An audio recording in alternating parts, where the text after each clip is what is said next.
in total chaos, filled with unconscious passengers and knives and bullets scattered across the floor, along with various bloodstains. The first to wake up is Lin, who has a gun in his hands, despite being handcuffed. He looks very startled by the situation and peeks out the window, seeing that the bus is in the middle of the desert and far from anything resembling a road. The only good news for him is that the keys to the handcuffs are within reach, so he frees his hands and starts shaking the driver, who shows no signs of life. Lin begins pressing several buttons on the panel until the television turns off, and it's at this moment that he sees his own image in the rearview mirror. His expression is one of even greater shock, and he starts touching his cheek as if he doesn't recognize that face. Flashes from the past emerge in his mind, showing police inside the bus and someone being shot, but he can't organize these memories coherently. Another passenger begins to wake up with groans of pain, and Lin runs to him, determined to get an explanation. He gives up when he sees that the poor man is even more lost than he is, and as the others wake up, it becomes evident that none of them know how they ended up there. A woman starts screaming as soon as she sees a body fallen by the bus door, realizing that he is not asleep. This spreads panic among the passengers, and someone opens the door, causing the body to tumble out. Everyone rushes out of the bus screaming, and some keep running until something even stranger happens. One of the groups makes a turn, passing behind the sand elevations and out of Lin's line of sight, when suddenly he hears screams of horror and sees a huge cloud of dust coming out of the same place, while some try to run away from it. Those who were left behind only understand the reason when several heads are simply ripped off by the passing cloud. That is not ordinary dust, and contact with it is obviously fatal for humans. Everyone tries to rush back inside the bus, but the cloud engulfs most of them, including the woman who had screamed. Besides Lin, only 4 people survive. Bolin, who was the second to wake up, Chen, who takes the wheel, a bald man named Zhao, and a dwarf named June. The dust cloud spreads across the horizon as Chen steps on the accelerator frantically, and we see that nearby, some kind of creature is grunting and growling in the shadows. Zhao tries to use his cell phone but doesn't know the password, and June confesses that he can't even remember his own name. Then we see a young police officer named Fang, who is rummaging through a destroyed van while the radio reports about 3 robbers who fled after robbing a bank. Finding a cell phone, she listens to a recording in which a woman begs not to harm her daughter. Back on the bus, we see that all 5 survivors have lost their memory and don't even know who they are. Still, when a suitcase full of money appears, Zhao tries to convince the others that it's his. No one believes him, and Chen decides to take a look at the rest of the luggage, finding a bit of water. This sparks a crazy fight between him, June, and Zhao, tossing the bottle back and forth until it lands with Bolin. He is about to drink when he hears a gunshot, because Zhao found the gun and fired it into the air, making it clear that nobody is going to drink that water except him. This all changes when a child's voice begins to call for her father, and they discover a little girl on the bus, letting her drink everything. Upon realizing that she doesn't remember which of them is her father, the girl starts crying until June manages to make her laugh with a monkey mask. Then we find out that the girl's name is Lele, and she was kidnapped at 7 in the morning. Fang is with her mother, listening to the message from the kidnappers with instructions on how to pay the ransom. In the desert, the situation worsens when June finds something he threw out the window hours earlier, indicating that the group is going in circles. Zhao nearly chokes Chen, and Lin takes advantage of the confusion to disarm him, but ends up giving the revolver back. They decide to guide themselves by the shape of the dunes and unload the bus as much as possible, since the gasoline won't last long either. It's already nighttime when they pass a large puddle of water and rush to quench their thirst, filling up some bottles while June takes care of the girl. The two decide to go out just when the others have just heard a sinister sound nearby. Suddenly, June is attacked by something fast and huge that nobody can see clearly. Lele starts crying again, and the others carry her back to the bus while June appears at the window, calling for help. They are scared to open the door, but Lele has become very attached to the dwarf and begs someone to help him. They go out to look for him, and Bolin cowers by the door the whole time. Then June grabs his leg and warns the others that he found him hiding under the vehicle. However, when they start coming back, a creature that looks like a demon suddenly appears and charges at Lin, trying to bite him. Zhao shoots the thing, which ends up fleeing, and everyone returns to the bus. Even injured, June doesn't abandon his Buddhist faith and teaches Lele that evils come in the form of wind, water, and fire.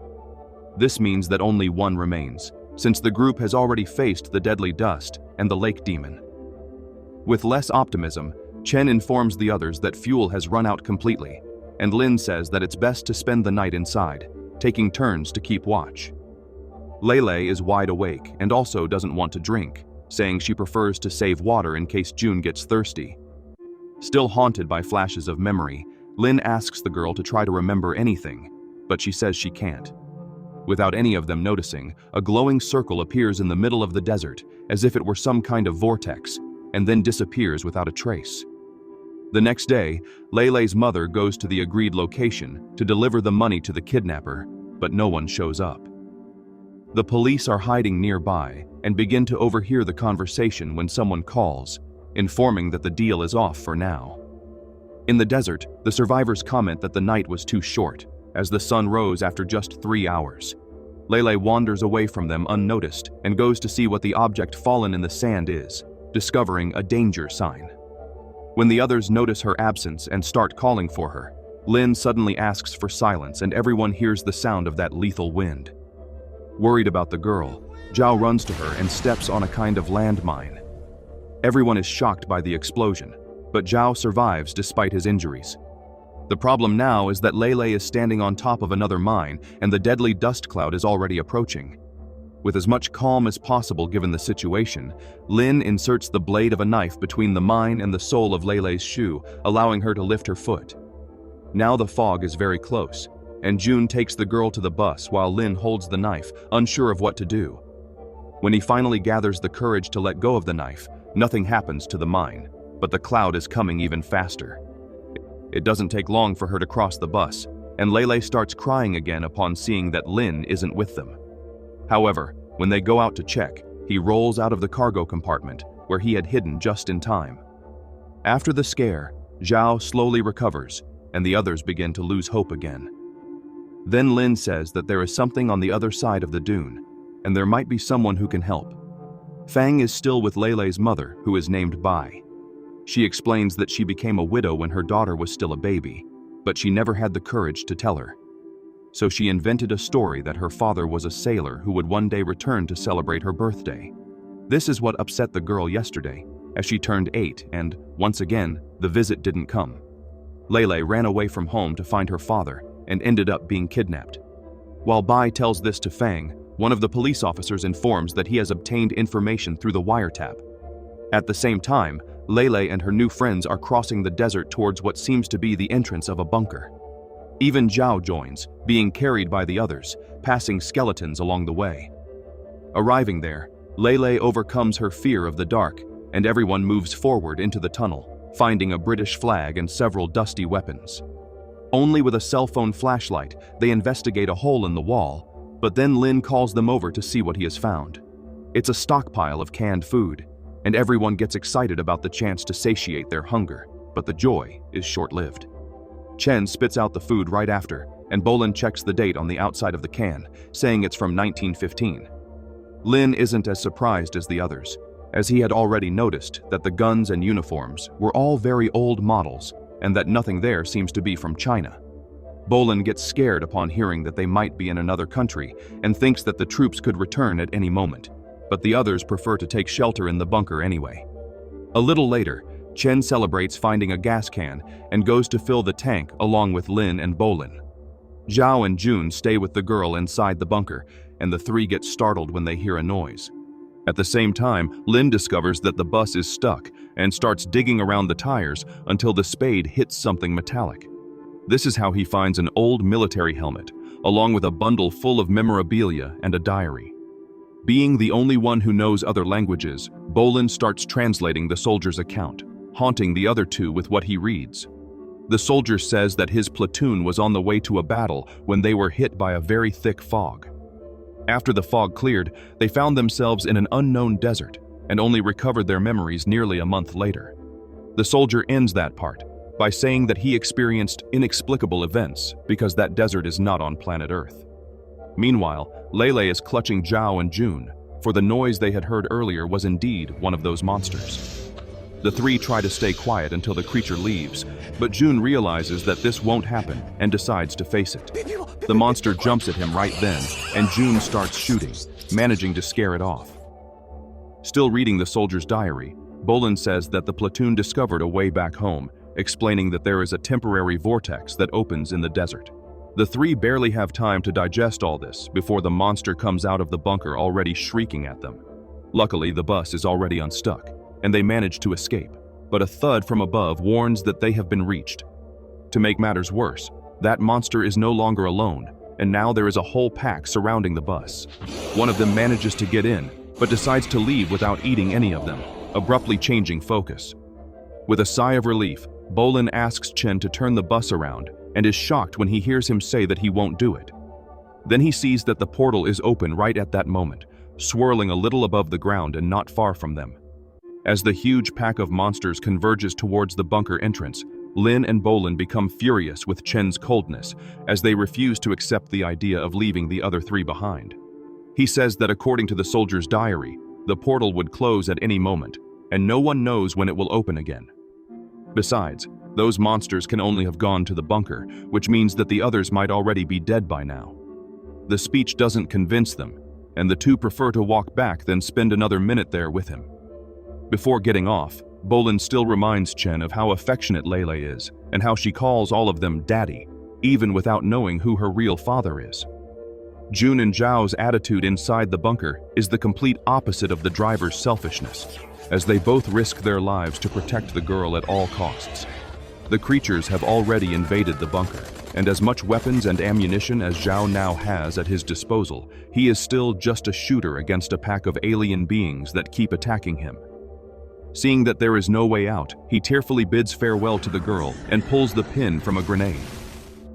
Lin and Bolin hear the explosion from afar and become desperate, fearing the worst. On top of that, some of the monsters have escaped unharmed and are now even fiercer than before, enraged by the attack. Lele also can't hold back her tears, and the sound alerts the creatures immediately, forcing June to get her out of there quickly. Then we flash back a bit to the moment when June boards the bus with a red box that he leaves under the seat. We see that the woman who screamed is the conductor, and her conversation with June is the same one that was overheard by the police officer who was with Fang. Moreover, Chen is on the phone saying that the deal is off for now. When he hangs up, Lele asks how much longer until they reach her father's house, and he says they're almost there. Then he calls his girlfriend, informing her that he is about to get very rich, and promises to lavish luxury on the baby on the way. On the other end of the line, the girl responds sharply and tells him that she's already terminated the pregnancy. Chen is shocked by the news, but at that moment a more urgent problem arises for him, as the police are blocking the road. It's then that Detective Lin boards the bus and begins checking the identification of each of the passengers. He asks to see what's inside the red box, and June shows the contents, which seem to be nothing special. However, when he pushes the box under the seat, Lin notices that there is blood underneath it, and realizes something strange is happening with one of the passengers, who is sitting next to Zhao. As soon as he draws his gun, Bolin points his own revolver, and another police officer does the same to Bolin. Then Zhao pulls the gun from the passenger next to him and also points it at the detective. Bolin kicks the other officers off the bus, shooting a random passenger just to show that he means business. The guards obey, taking the injured passenger outside as well, while Zhao puts the handcuffs on Lin and Bolin forces the driver to keep going. Back in the desert, we see June and Lele still running through the dunes when the first monster catches up with them. It knocks June down, and Lele starts crying again. But Lin is already close enough to shoot the creatures. Bolin is also armed, but he does not show any of the courage that we just saw he had in the past. With much difficulty, he also starts shooting, and the group manages to regroup. But June is injured, and Lele has to help him walk. The ammunition runs out when there are still 3 beasts unharmed and in full attack. Bolin and Lin prepare for a fight with very little chance, but fortunately, it isn't necessary to resort to that. One of the monsters is suddenly run over by the bus, as Chen felt guilty and decided to return. He shoots at the remaining duo of monsters and shouts for everyone to get in the bus, but no one can carry June in time, and he is left behind. Lele panics when she sees him being devoured and almost jumps out the window to save him, but Bolin stops her. The girl becomes so agitated that he even handcuffs her arm to make sure she doesn't run away. In the flashback, we see that the police are still chasing the robbers, who are Zhao, Bolin, and the guy who was probably injured during the bank robbery. We see that Bolin's aim is much better when he is on Earth, as a shot to the police car tire sends half the officers tumbling away. The bus then enters a tunnel, and the second police car follows, while several others set up a blockade on the other side. One of the officers has a file on the criminals, who used to share a cell in prison a few years ago. The three robbed the bank earlier today, and are trying to escape until now. Fang and Bai arrive shortly after, as Lele and her abductor, Chen, are coincidentally on the same bus. Without even knowing this, Bolin chooses him as a hostage and shakes him through the bus's open door to force the police to give up the chase. The car behind obeys, but Lin takes advantage of the commotion to free himself and ends up fighting with Bolin until the gun fires, hitting the third robber. It is he who falls dead at the door, and right at that moment, everything begins to distort inside the bus, causing terrible headaches for everyone. Back in the present, Chen is driving at full speed towards the portal, while Lin is still trying to fend off the monsters. One of them manages to climb onto the vehicle and sticks its paw through the window, grabbing Lele's shoulder. Since she won't be able to run away because of the handcuffs, Bolin steps in front of her and is pulled out in her place. Lin tries to calm Lele and asks Chen to stop the bus, wanting to rescue Bolin. Lying in the sand, he begins to say that he is remembering who he is. Chen shouts at Lin, saying that if he stops now, everyone will be eaten by the monsters. Then, two more manage to enter through the window, and Lin tries to defend Lele with just a knife, as he is out of ammunition again, but the idea doesn't work very well. One of them knocks him to the ground and starts biting him on the shoulder. Lele tries to help by throwing a plastic bottle at the monster, and Lin has to hold its paw to prevent the tragedy. Then Lele manages to free her hand from the handcuffs and goes to the front of the bus while Lin continues to fight. He manages to eliminate one of the two monsters, but this ends up costing him his life, and now there is nothing between the other beast and the girl. Chen is watching all this in the rearview mirror and waits until the last moment to let go of the wheel, grabbing the monster and jumping out the window with it. Lele is alone when a noise makes her head ache, and everything distorts around her as the bus finally begins to cross the portal. On Earth, only a few minutes have passed, and the police are still waiting at the mouth of the tunnel. When the bus emerges from the darkness, they warn the criminals that they must exit with their hands up and without sudden movements, but the only person who gets off is Lele. Bai runs to hug her and goes into a panic upon seeing that the girl doesn't recognize her. The policemen enter the bus and soon ask for someone to come to help Lin, who is still alive.